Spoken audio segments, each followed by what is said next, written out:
जी हाँ दोस्तों, नमस्कार। मैं आपका अपना अखिलेश कुमार यूट्यूब चैनल में आपका हार्दिक स्वागत अभिनंदन करता हूँ। आइए हम केमिस्ट्री के प्रथम पाठ का राउल्ट के सूत्र पढ़ते हैं। राउल्ट सर जो थे उन्होंने अपना सूत्र क्या बताया था, ये राउल्ट सर के सूत्र के बारे में हम पढ़ते हैं। आई होप ये वीडियो आपको बहुत अच्छा लगे तो वीडियो को सब्सक्राइब और शेयर जरूर कीजिएगा।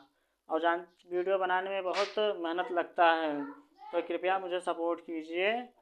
तो आइए राउल्ट के नियम को पढ़ते हैं। इसकी परिभाषा जो है, किसी निश्चित ताप पर विलयन में उपस्थित प्रत्येक वाष्पशील अवयवी घटक का आंशिक वाष्प दाब विलयन में उसके मोल अंश अथवा मोल प्रभाज्य के समानुपाती होते हैं, उसे हम राउल्ट का नियम कहते हैं। देखिए, राउल्ट सर जब अपनी परिभाषा दे रहे थे तो उसने बताया था कि किसी निश्चित ताप पर विलयन में उपस्थित प्रत्येक वाष्पशील अवयवी घटक का आंशिक वाष्प दाब विलयन में उसके मोल अंश के समानुपाती होता है, उसे राउल्ट का नियम कहते हैं। मतलब कि अगर देखा जाए परिभाषा तो देखने में यह लगता है कि आंशिक वाष्प दाब और मोल अंश के समानुपाती होता है, उसे ही राउल्ट का नियम कहते हैं। अब राउल्ट का नियम कैसे आया और राउल्ट के नियम का सूत्र क्या है, तो आइए इसका डेरिवेशन हम करते हैं। तो पहले उसके लिए मानना पड़ेगा। तो माना किसी विलयन में वाष्पशील ए तथा बी विलयन का आंशिक वाष्प दाब क्रमशः पीए तथा पीबी है एवं उनके बीच मोल अंश मोल प्रभाज्य क्रमशः एक्सए व एक्सबी। तो दो वाष्पशील अवयवी हैं, ए व बी हैं, और विलयन का आंशिक वाष्प दाब क्या है, ए अवयव का आंशिक वाष्प दाब पीए, बी अवयव का आंशिक वाष्प दाब पीबी, और ए अवयव का मोल अंश कितना है, एक्सए, बी अवयव का मोल अंश कितना है, एक्सबी है।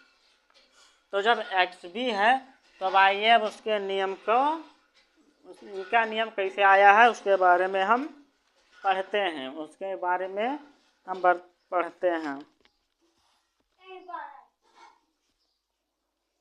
तो जब उनके बारे में पढ़ते हैं तो पीए बराबर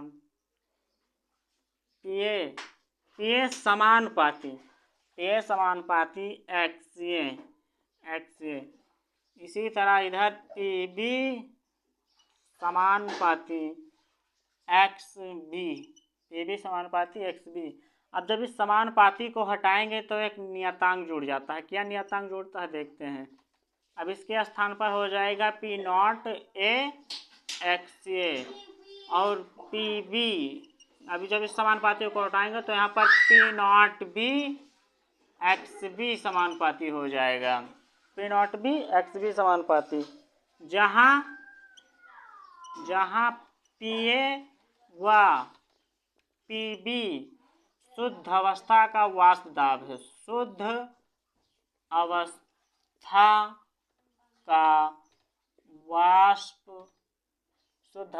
का वाष्प दाब है। क्या है भैया, शुद्ध अवस्था का वाष्प दाब है। तब जब शुद्ध अवस्था का वाष्प दाब है तो विलयन का वाष्प दाब अब क्या हो गया, विलयन का वाष्प दाब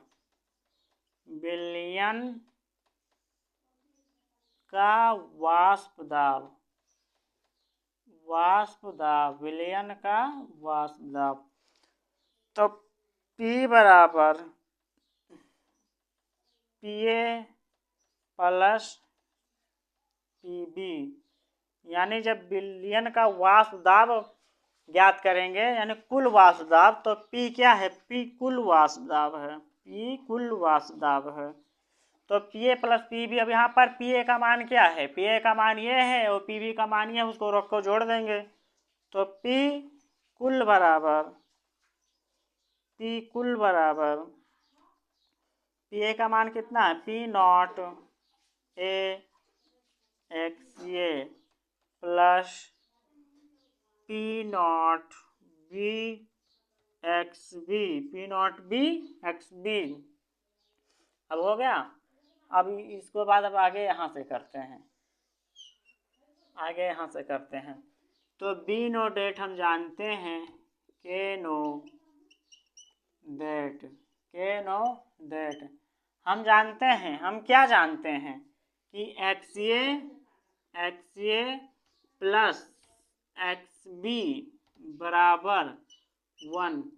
एक्स ए व एक्स बी बराबर क्या होता है? तो एक्स ए व एक्स बी बराबर 1 होता है। यह सदैव होता है, इसको आप जान लीजिए कि एक्स ए व एक्स बी बराबर सदैव 1 होता है। तो जब यह सदैव होता है तब आप मान लीजिए कि एक्स ए का मान निकालेंगे, एक्स ए का मान निकालेंगे जब आप, तो ये जो 1 उधर था तो वो 1 को इधर ले आएंगे, और जो ये एक्स बी है एक्स बी उधर चला जाएगा, तो ये हो गया एक्स बी। क्या हो गया? X B. अब मान लीजिए कि आप एक्स बी का, ये तो एक्स ए का मान निकाले, अब आप मान लीजिए एक्स बी का मान निकालेंगे तब क्या होगा? तो जब आप एक्स बी का मान निकालेंगे तो इसका 1 जो इधर है वो इधर आ जाएगा, और माइनस में अब एक्स ए हो जाएगा। वहाँ पर क्या था? एक्स बी, यहाँ पर क्या हो जाएगा? एक्स ए हो जाएगा। ठीक है, जब एक्स ए हो जाएगा तो अब पी बराबर, पी कुल बराबर पी नॉट ए ब्रैकेट में 1 माइनस एक्स बी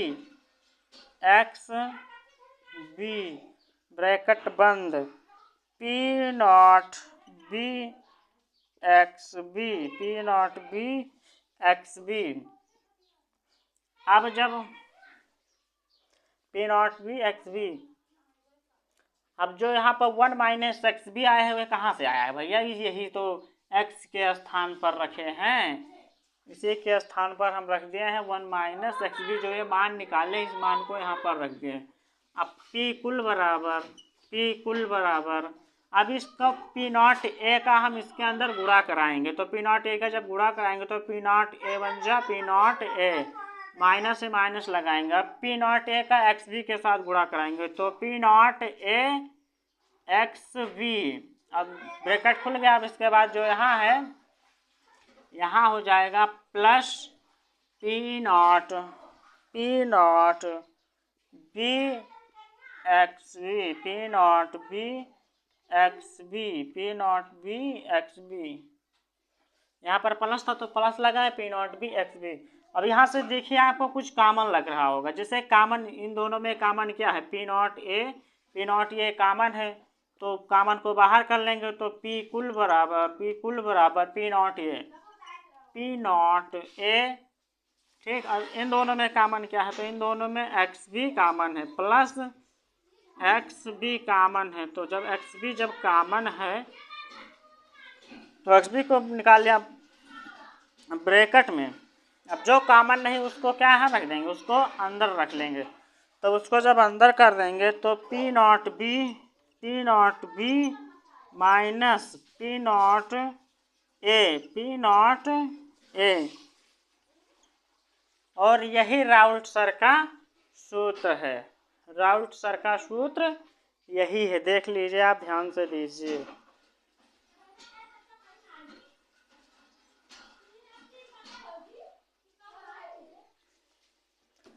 तो राउल्ट सर का सूत्र यही है, पी कुल बराबर P naught A plus x B bracket में P naught B minus P not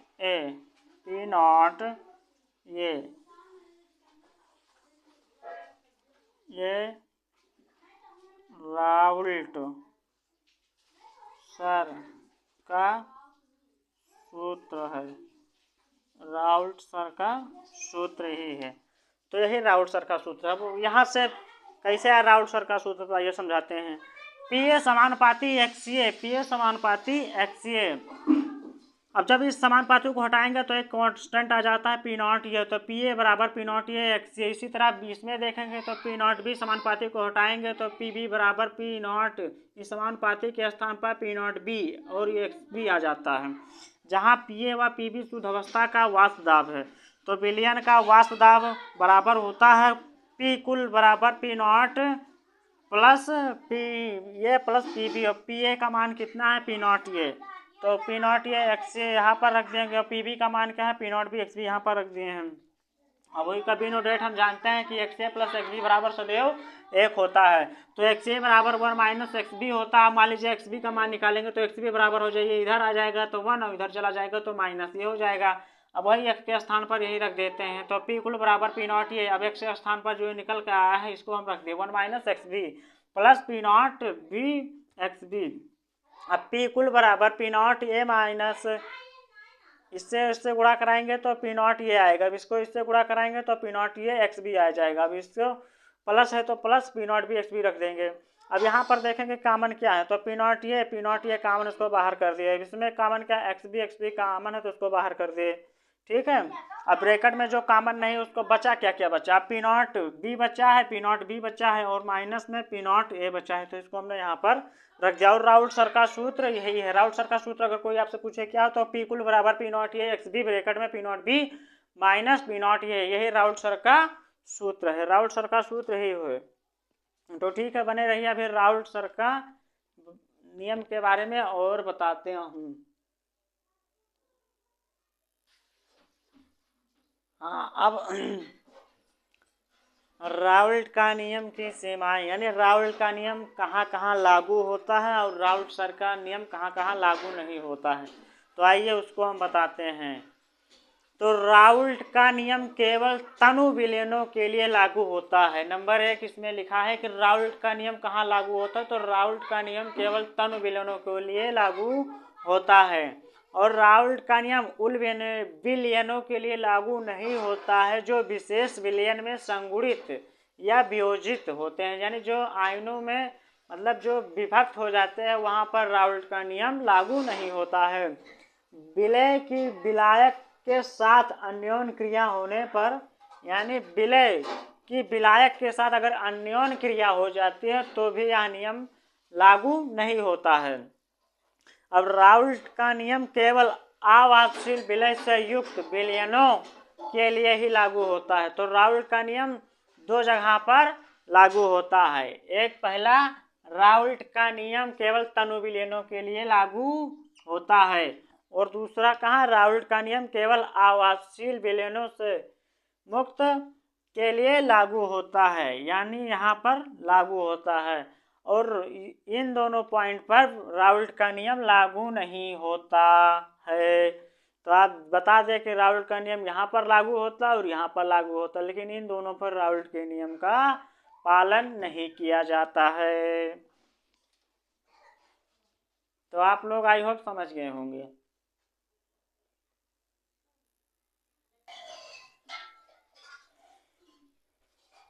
अब राउल्ट सर के नियम अनुसार इसे 2 भागों में वर्गीकृत किया गया है।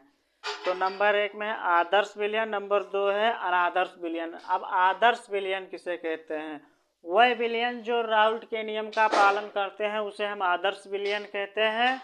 और आदर्श विलयन कब होते हैं, यानी आदर्श विलयन कैसे होता है उसको पहचानने के लिए ये गुण उसमें होना चाहिए।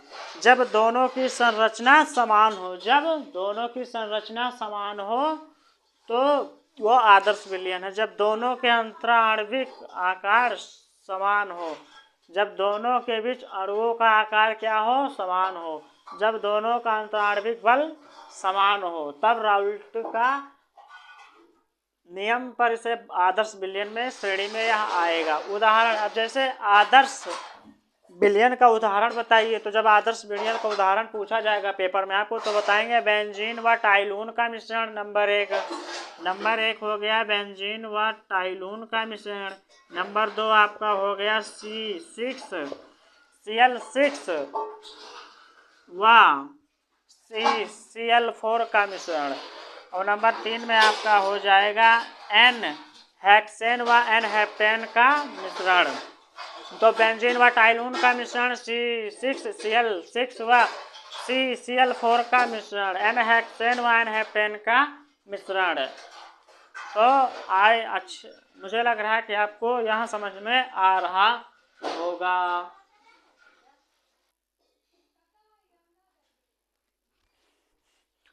अब अनादर्श विलयन किसे कहते हैं?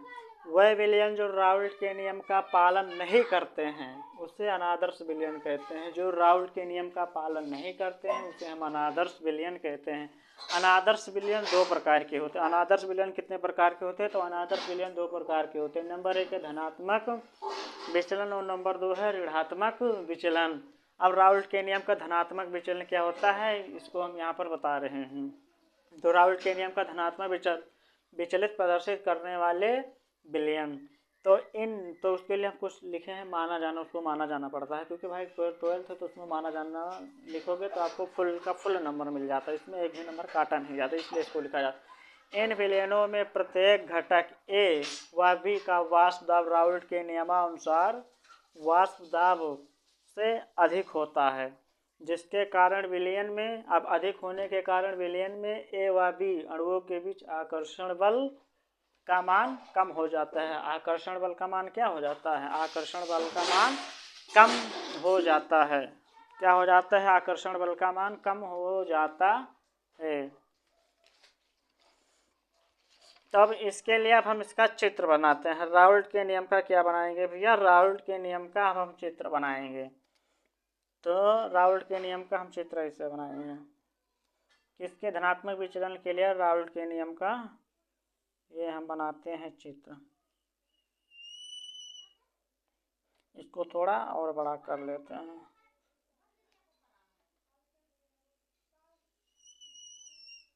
ये इसको हमने कर दिया। अब यहाँ से एक रेखा को ये मान लो, इसको हमने क्या नाम दिया? इसको हमने नाम दिया P नॉट ए, और इस यहाँ पर हमने इसको क्या माना है? P naught B.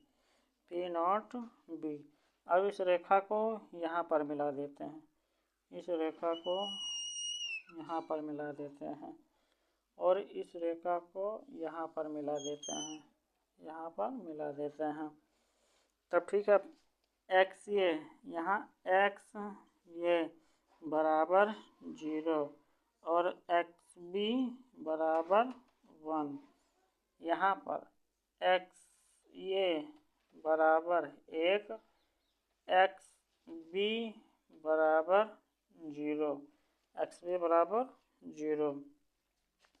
अब हमने जो इसको माना है, तो जो इस रेखा को माना है, इस रेखा को, इसका नाम हमने क्या दे दिया? इसका नाम हमने दे दिया P बराबर P naught A x A, P naught A x A plus P naught B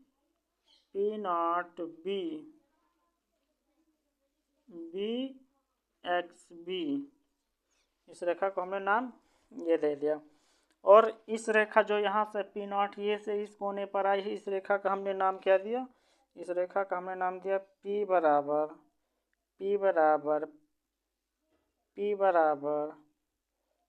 P not A x A, P not A x A. और इस रेखा को हम क्या मानेंगे? इस रेखा को हम मानेंगे पी बी बराबर P, ये हमारा है पी ए बराबर, ये हमारा क्या है? पी ए बराबर, और पी बी बराबर P naught B x B, P बराबर P naught B x B. अब जब धनात्मक विचलन हो रहा है, जब धनात्मक विचलन हो रहा है तो यहाँ पर जो ऊपर से जाएगी, तो डॉट लाइन कहाँ से जाएगी? ये वाली रेखा तब ऊपर से ऐसे ऊपर से होकर ऐसे यहाँ पर मिल जाएगी। ऐसे सारी रेखाएं ऊपर से जाएंगी। अब ये भी कहाँ से जाएंगी? ये भी रेखा जो है इसे ऊपर से जाएगी, लेकिन कब? धनात्मक विचलन में। ये वाली रेखा कहाँ से जाएंगी? ये भी ऊपर से ही जाएंगी। तो अब यहाँ पर जब अब ये वाली रेखा पर जब ये गया धनात्मक विचलन, तो P बराबर जो, अब P बराबर यहाँ पर नहीं लगेगा। अब यहाँ पर P से बड़ा क्या है? यहाँ से P से बड़ा है ना, तो इसलिए इसको यहाँ पर धनात्मक के लिए ऐसे कर दिए। अब इसको जो है पूरा लिख देते हैं P naught A x A plus P naught B x B. और जो ए रेखा यहाँ से इस बिंदु पर क्या माने थे, पी ए बराबर पी नॉट ए एक्स ए, तब इसको हम फिर यही लिख देते, लेकिन इसमें थोड़ा सा चेंज क्या हुआ जानते हैं, बस ये इसका साइन ऐसे इधर का मतलब ये बताता है कि ये इससे बड़ा है और ये क्या है, छोटा है। जिसकी इधर मुंह खुला होता है वो क्या होता है, बड़ा होता है। तब फिर ही रेखा मानेंगे P naught A x A, P naught A x ए। अब जो इस रेखा पर आपने माना था, तो जब इस रेखा का आपने धनात्मक माना है, इसको हमने इससे डॉट लाइन से मतलब यही बता रहे हैं कि ऊपर से होकर ऐसे जाता है, तो ये धनात्मक है। तो अब इसको P बराबर पी बी बराबर P naught B x B, P naught B x B. अब आपने इसको ऐसे कर दिया, ठीक। अब यहाँ पर देखते हैं, अब यहाँ पर हम इसको देखते हैं।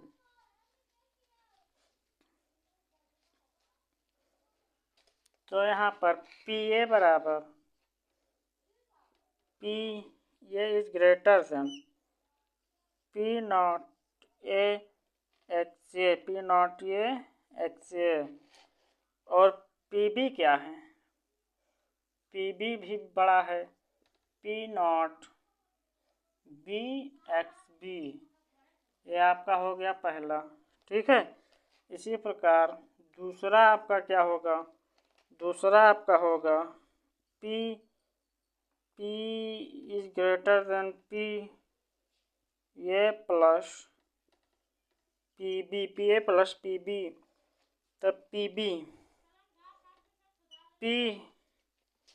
Is greater than P naught A x A plus P naught B x B, P naught B x B. और नंबर तीसरा होगा डेल्टा एच मिश्रण, डेल्टा एच मिश्रण इक्वल टू 0।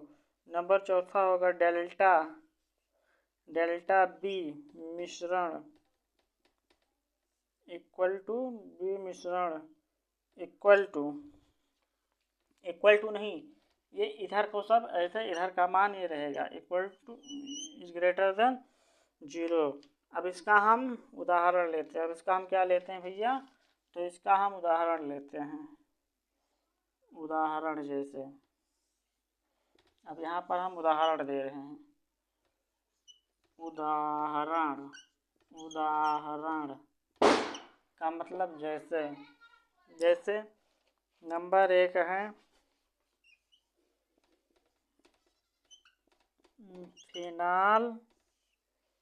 फिनाल तथा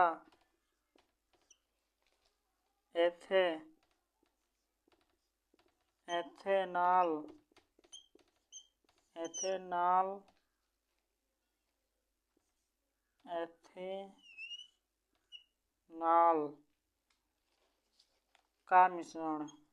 का मिश्रण।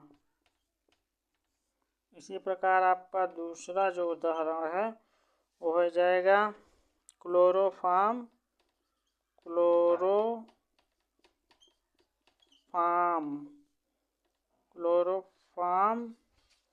और एसीटोन का मिश्रण,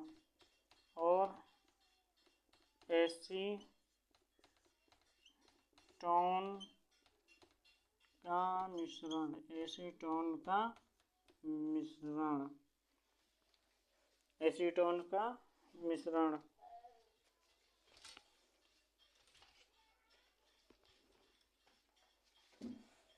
तो राउल्ट के नियमानुसार इसे 2 भागों में विभाजित किया था। नंबर 1 था धनात्मक विचलन और नंबर 2 था ऋणात्मक विचलन। राउल्ट के नियम का धनात्मक विचलन प्रदर्शित करने वाले कारक, तो इसके लिए हमने माना था इन विलयनों में प्रत्येक घटक ए व बी का वाष्प दाब राउल्ट के नियमानुसार वाष्प दाब से अधिक होता है, जिसके कारण विलयन ए व बी अणुओं के बीच आकर्षण बल का मान कम हो जाता है।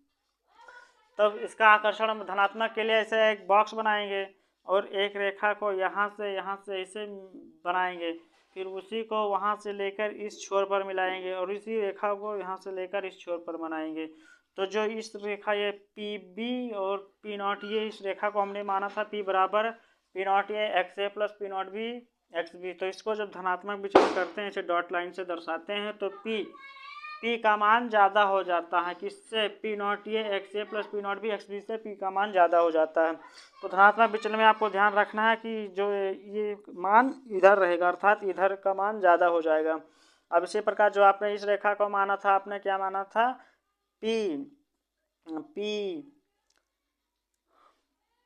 इस रेखा को आपने क्या माना? इस रेखा को आपने पी ए माना था, पी नॉट एक्स ए। तो P A greater than P naught A x A. और इस रेखा को आपने क्या माना था? पी बी बराबर P naught B x B. तो पी बी बराबर P naught B x B. ठीक है। अब यहाँ पर जिस बिंदु पर एक्स ए बराबर 0 माना जाता है, तो एक्स बी बराबर 1 माना जाता है और इसी का विरोधा यहाँ पर लिया जाता है। जब यहाँ पर एक्स ए बराबर यहाँ पर 0 माने तो अब यहाँ पर एक्स ए बराबर 1 मानो, और यहाँ पर एक्स बी बराबर आप 1 माने थे तो यहाँ एक्स बी बराबर यहाँ पर 0 मानो। और इसका तब आप अब यहाँ पर जो हमने इस बॉक्स में किया है वही यहाँ पर हम लिख रहे हैं कि क्या क्या हमने किया है, स्पष्ट लिख रहे हैं। तो पी ए का मान P A naught A x A से बड़ा है। इसी प्रकार तथा P B is greater than P naught B x B. देखो पी बी यहाँ माने थे और पी ए माने थे, तो दोनों का मान क्या है? ये बड़ा है। अब P is greater than P naught A plus P naught B, और P is greater than P naught A x A plus P naught B x B. अब इसमें डेल्टा H मिश्रण इक्वल इज ग्रेटर देन 0, मतलब इसमें delta H का जो मिश्रण होता है वो अधिक होता है, और डेल्टा B मिश्रण यानी डेल्टा B का मिश्रण इसमें 0 से अधिक होता है। अब इसमें राउल्ट के नियम का धनात्मक विचलन प्रदर्शित करने वाले का कोई उदाहरण दीजिए। तो उसके लिए उदाहरण यह है फिनाल तथा एथिनाल का मिश्रण और क्लोरोफॉर्म तथा एसीटोन का मिश्रण। क्लोरोफॉर्म तथा एसीटोन का मिश्रण।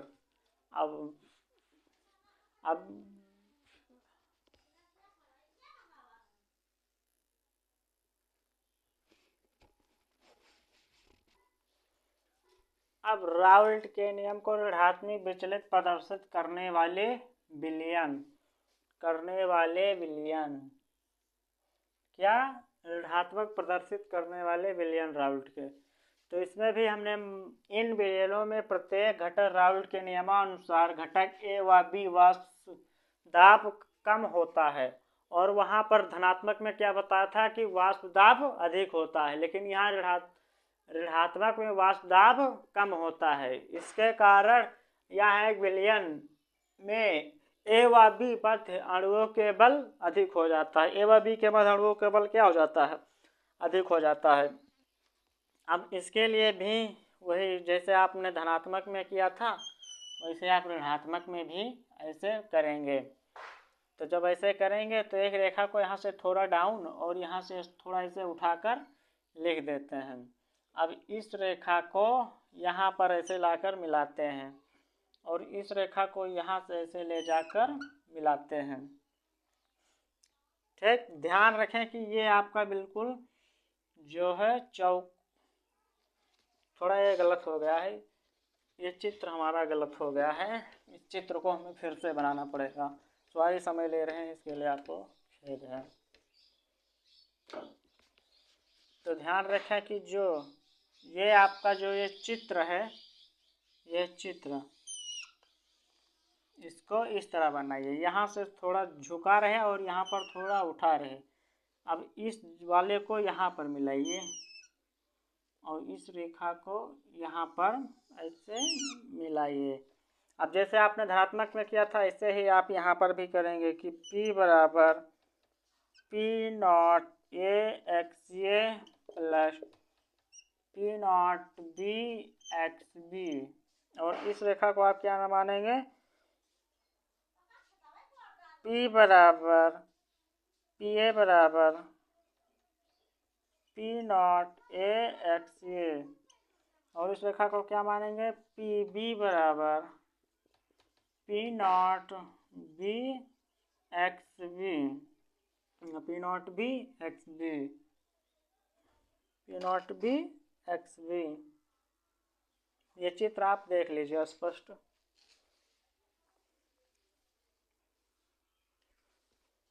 अब इसको जो है नीचे से माना जाएगा। क्या माना जाएगा? ऋणात्मक है तो डॉट लाइन कहाँ से आप इसको प्रदर्शित करेंगे? इसको आप डॉट लाइन इससे नीचे से प्रदर्शित करेंगे। कहाँ से? नीचे से। नीचे से क्यों? क्योंकि ऋणात्मक के कारण इसको डॉट लाइन को यहाँ से नीचे से प्रदर्शित करते हैं। तो जो आपने P बराबर P naught X A plus P naught B, तो इस बार जो है इसका मान अधिक हो जाएगा। किसका? ये P is greater than P naught A x A plus P naught B x B. अब ऐसे इस रेखा को आप देखिए, जो इस रेखा आपने क्या माना था? पी ए माना था, तो P A is greater than P naught A x A. और जो अब इस पी बी को इस ये वाली रेखा माने तो इसके नीचे वाला क्या मानेंगे? P B greater than P naught B x B, P naught B x B. और यहाँ पर एक्स ए बराबर 0 तो एक्स बी बराबर 1 ये माना जाता है। तो जब यहाँ पर आप एक्स ए बराबर 0 माने थे, तो यहाँ पर आप एक्स ए बराबर 1 मानो। एक्स ए बराबर क्या मानोगे? 1। और यहाँ पर एक्स बी बराबर 1 माने थे, तो इसका उल्टा एक्स बी बराबर यहाँ पर आप क्या मानेंगे? एक्स बी बराबर यहाँ पर आप क्या मानेंगे भैया? तो यहाँ पर आप 0 मानेंगे। क्या मानेंगे? 0 मानेंगे। अब इसके लक्षण क्या है? यानी कि ऋणात्मक विचलन के लक्षण किसके? ऋणात्मक विचलन के। ऋणात्मक विचलन के लक्षण। तो इसका लक्षण है P ये का मान जो P naught A x A से क्या रहेगा? P ए से बड़ा, P नॉट ए एक्स से बड़ा रहेगा। तथा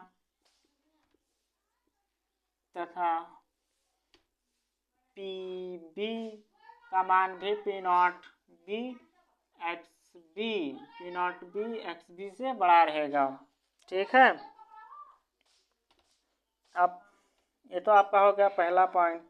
अब आपका दूसरा पॉइंट क्या हो जाएगा कि P is greater than P A plus P B.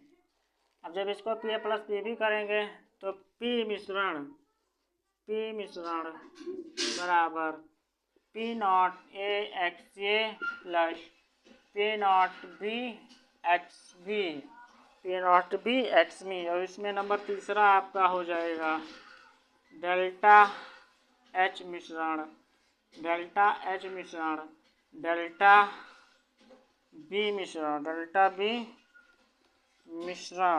B मिश्रण का मान जो है अब से 0 से बड़ा हो जाएगा। क्या हो जाएगा? 0 से बड़ा हो जाएगा। और अब उदाहरण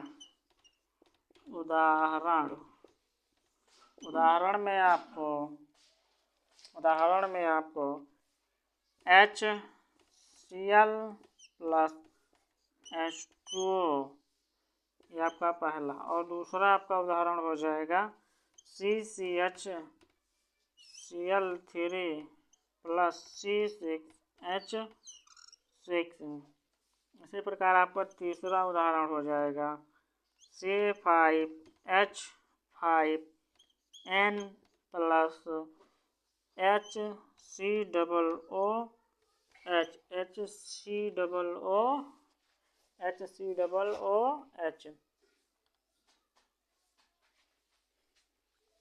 अब राउल्ट के नियम पर ऋणात्मक विचलन प्रदर्शित करने वाले विलयन।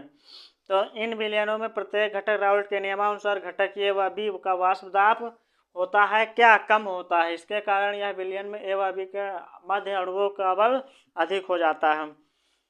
अब जब आप ऋणात्मक रहेंगे तो सबसे पहले आप एक आयता मतलब इस आकार की आप यू आकार की एक बनाते हैं, विलयन बनाते हैं। ठीक है। तो इसमें जब एक रेखा यहाँ से यहाँ पर प्रदर्शित करते हैं तब इस रेखा को क्या मानते हैं? इस रेखा को आप पी नॉट बी मानते हैं। इस रेखा को आप क्या मानते हैं भैया? P naught B. और इसको क्या मानेंगे? P naught A.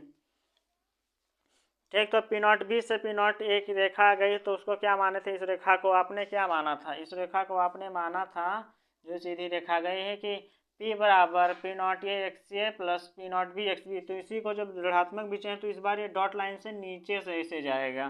तो P अब इस बार जो है ये P का मान छोटा हो जाएगा और P naught X A P naught B x B का मान ज़्यादा हो जाएगा। ठीक, अब जब जो रेखा ये यहाँ से और यहाँ पर जो आई थी तो उसको आपने क्या माना था? पी बी बराबर P naught B x B. तो जब नीचे से डॉटेड से गई तो पी बी का मान छोटा और P naught B x B का मान बड़ा हो जाता है। इसी प्रकार आप जो ये रेखा गई है, ये रेखा को आपने माना था पी ए बराबर पी नॉट ए एक्स ए, तो इसको डॉट रेखा से नीचे वाली प्रदर्शित करते हैं। तो पी ये का मान छोटा और पी नॉट ये एक्स ए का मान क्या हो गया? बड़ा। अब लक्षण मतलब ऋणात्मक विचलन के लक्षण क्या हैं? तो सबसे पहला लक्षण जो यहाँ पर इस बॉक्स में हमने किया है वही यहाँ पर इसमें लक्षण लिखा जाता है। तो पी ए का मान P naught A x A से बड़ा है तथा पी बी का नॉन P naught B x B से बड़ा है। अब दूसरा लक्षण है इसका कि P A plus P B क्या है? बड़ा है। अब पी मिश्रण बराबर, अब पी ए का मान क्या है? P naught A x A और पी बी का मान क्या है? P naught B x B है। अब डेल्टा एच मिश्रण का मान 0 से बड़ा है, डेल्टा बी मिश्रण का मान 0 से बड़ा है, अर्थात डेल्टा एच मिश्रण is greater than 0, delta B मिश्रण इज ग्रेटर देन 0। अब इसका उदाहरण किसका? ऋणात्मक विचलन का। तो HCl प्लस H2O, HCl को कहते हैं HCl प्लस H2O। और फिर दूसरा उदाहरण है CCHL3 प्लस C6H6। और तीसरा है C5H5N HCOOH NHCOOH। तो आई होप आपको ये वीडियो अच्छा लगा होगा।